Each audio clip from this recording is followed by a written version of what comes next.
নৈহাটির লালবাবা ঘাট থেকে চুপিসারে বালি তোলার অভিযোগ বালি মাফিয়াদের বিরুদ্ধে। মুখ্যমন্ত্রীর কড়া নির্দেশ, গঙ্গাবক্ষ থেকে অবৈধ উপায়ে বালি তোলা যাবে না। মুখ্যমন্ত্রীর সেই নির্দেশিকাকে বুড়ো আঙুল দেখিয়ে চুপিসারে নৈহাটির লালবাবা গঙ্গার ঘাট থেকে অবৈধভাবে বালি উত্তোলন করা হচ্ছে। এমনকি গঙ্গা ঘাটে বালি তোলার মেশিনও রাখা হয়েছে। যদিও নৈহাটি পৌরসভার পৌরপ্রধান অশোক চট্টোপাধ্যায়ের দাবি 2015 সালের শেষের দিকে 2-3 গাড়ি বালি তোলা হয়েছিল। সেই বালি এখনো গঙ্গার পাড়েই পড়ে রয়েছে। পুরপ্রধানের কথাই একটা সময় কিছু লোকের মধ্যে বালি তোলার প্রবণতা দেখা দিয়েছিল। পুরপ্রধানের দাবি রয়্যালটি জমা দিয়ে সরকারের অনুমোদন নিয়ে তবেই বালি তোলা যাবে।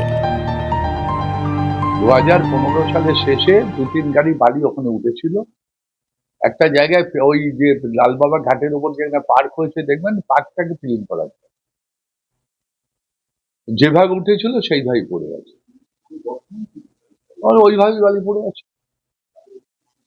না না না না, বালি ওঠার কোনো প্রশ্নই তো নেই। বালি কোনো ঘাটে বালি একটা সময় ওঠার প্রবণতা হয়েছিল, কিছু লোকের বালি তোলার একটা প্রবণতা তৈরি হয়েছিল, সেটার থেকে বিরতি করে আমাদের বিধায়ক পার্থ ভৌমিক তার কড়া নির্দেশ এবং প্রশাসনিক নির্দেশ যে বালি কোনোভাবে অবৈধভাবে তোলা যাবে না। কিন্তু গুরুত্বপূর্ণ জুবিলি ব্রিজ সন্নিহিত নৈহাটি লালবাবা গঙ্গা ঘাটের ছবি বলছে অন্য কথা। ঘাটের পাশেই মজুদ রয়েছে বালির পাহাড়। সেই বালির পাহাড় 3-4 গাড়ি বালি কেনা, তা অবশ্য বলা মুশকিল। স্থানীয়দের অভিযোগ, লুকিয়ে ঝুড়িয়ে লালবাবা ঘাট থেকে বালি উত্তোলন করছেন এক শ্রেণীর বালি মাফিয়া। কিন্তু প্রাণের ভয়ে ঘাট সংলগ্ন বাসিন্দারা মুখ খুলতে নারাজ। তবে মুখ লুকিয়ে সাহস করে এক বাসিন্দা জানালেন, প্রতি বছর ছট পুজোর আগে ঘাট সাফাইয়ের অজুহাত দেখিয়ে বালি তোলা হয়, আর পুজোর পারে মজুদ রাখা সেই বালি বিক্রি করে দেওয়া হয়।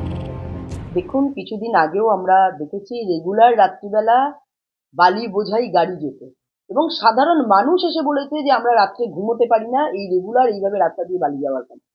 অর্থাৎ বালি যে এখান দিয়ে চুরি হতো, এবং আমরা তার বিরুদ্ধে প্রত্যেকটা জায়গায় প্রমাণস্বরূপ যাতে এই বালি বন্ধ হয়, গঙ্গার যাতে ভাঙন না হয় এবং সাধারণ মানুষের যাতে অসুবিধা না হয়। এই যে বালি চুরি, তো তৃণমূল মানে চোর আমরা বলেছি, তো এখানে বালি চুরির ঘটনা এর আগেই আমরা এই বিরুদ্ধে আমরা কমপ্লেন করেছি, থানাকেও জানিয়েছি, এবং আমাদের যে এর মন্ত্রী যিনি আছেন সেখানেও সেই দপ্তরেও আমরা এই অভিযোগ জানিয়েছি, এবং তারপরে এই বালি কিছুদিন তোলা বন্ধ ছিল।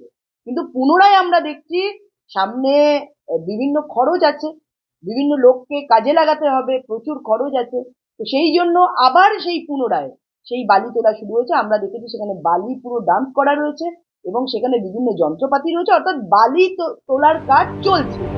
এখনো গঙ্গা ঘাটে কেন বালি তোলার মেশিন পড়ে রয়েছে? কেনই বা প্রশাসন বালি উত্তোলনের মেশিনগুলি বাজেয়াপ্ত করছে না? এমনই প্রশ্ন এলাকাবাসীর।